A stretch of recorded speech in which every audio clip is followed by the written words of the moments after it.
As we delve into Jeremiah 3, it's helpful to set some both historical and political context of what's going on in Jerusalem in the time of Jeremiah, as well as the covenantal or religious context.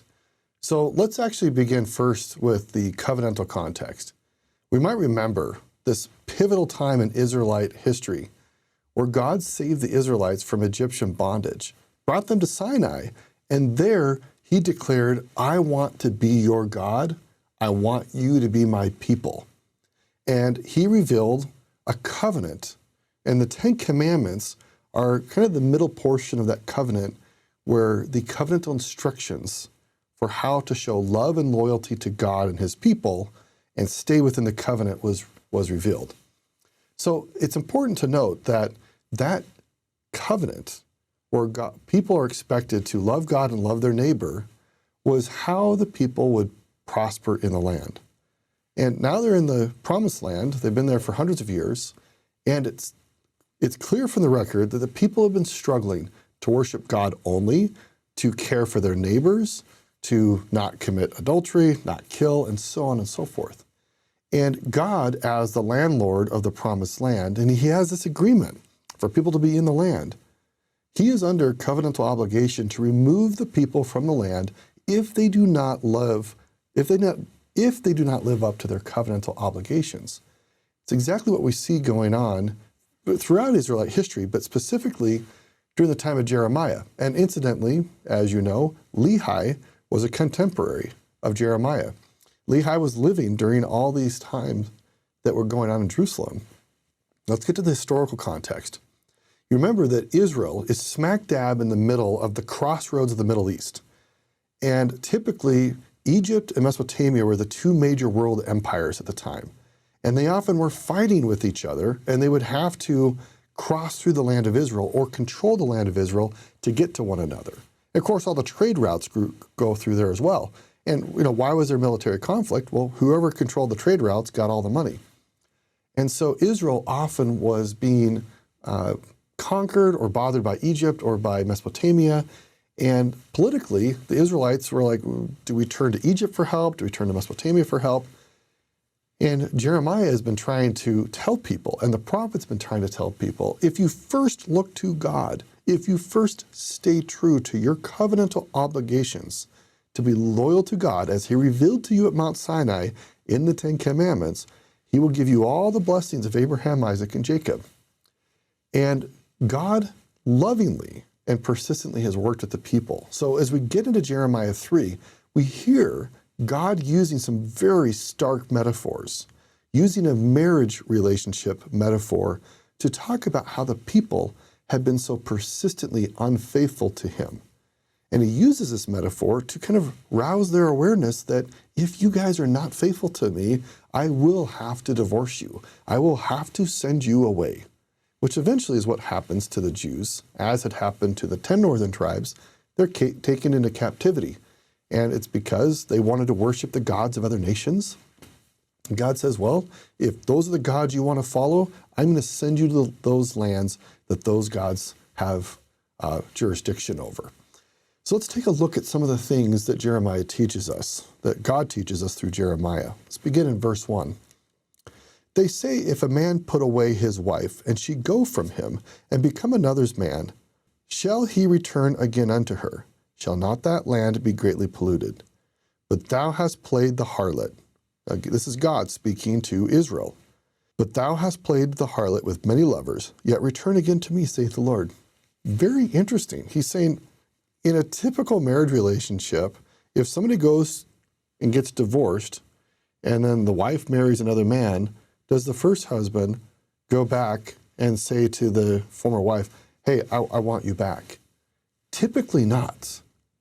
And in the ancient world, it was really unlikely for that first marriage that's now been broken apart to be reformed. And yet, look what God's saying in his loving kindness and forgiveness and mercy. Yet return again to me, saith the Lord.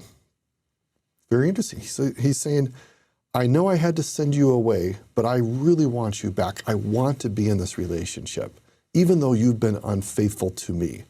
And that's what God is saying to Israel. Verse 2, lift up thine eyes unto the high places, and see where thou hast not been lined with. In the ways hast thou sat for them, as the Arabian in the wilderness, and thou hast polluted the land with thy whoredoms and with thy wickedness. So God is giving a litany or a list of the ways that the people have not been faithful to God. Because if he's going to have to punish them, he can't just do it willy-nilly without some kind of reason. So God explains, it's almost like a lawsuit. He's like, here's what's happened, and therefore I'm bringing a cause for divorce, or at least a cause for why this relationship is troubled. Verse 3, therefore the showers have been withholden, and there has been no latter rain, and thou hast had a whore's forehead, thou refusest to be ashamed.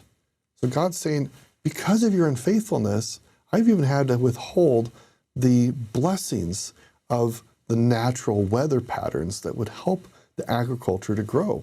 And if you keep my commandments, you'll prosper in the land.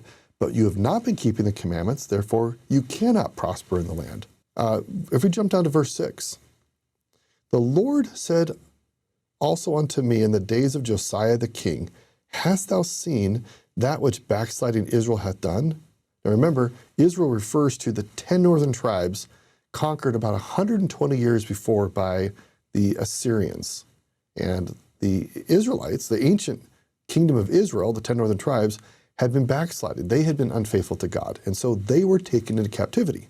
And God is saying, didn't you see what they did? Have you not learned your lesson by listening to them and seeing their circumstances? Let's continue. She is gone up upon every high mountain and upon every green tree, and there hath played the harlot. Again, a very stark metaphor. If you think about a marriage relationship, it's very hard for a marriage relationship to endure if one or both partners are cheating on the other. And God is just trying to get the message across to his people. Don't cheat on me. I've never cheated on you, so don't cheat on me. You have cheated on me, Israel and Judah, but I have loving kindness. I want to bring you back into relationship with me. So Jeremiah chapter 3 is very much accusations or telling the people what they've done wrong so they can see their error and return to the Lord. You might note the connection here to the Book of Mormon. Lehi leaves Jerusalem about this time because it's so wicked. God says, I'm going to destroy the city because of the wickedness we've been talking about. And Lehi now goes to the promised land in the New World. What do we learn there? God tries to establish a new people. And then one of the key things he teaches is, if you keep my commandments, you shall prosper in the land. Well, what happens at the end of the Book of Mormon time period? The people are completely disloyal to God. They're unfaithful to him. They cheat on him, metaphorically.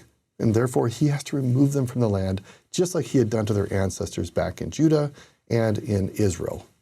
So the lesson for us is, are we willing to be faithful to God, completely connected to him, metaphorically, like in a marriage relationship, and be loyal to him as he's been loyal to us?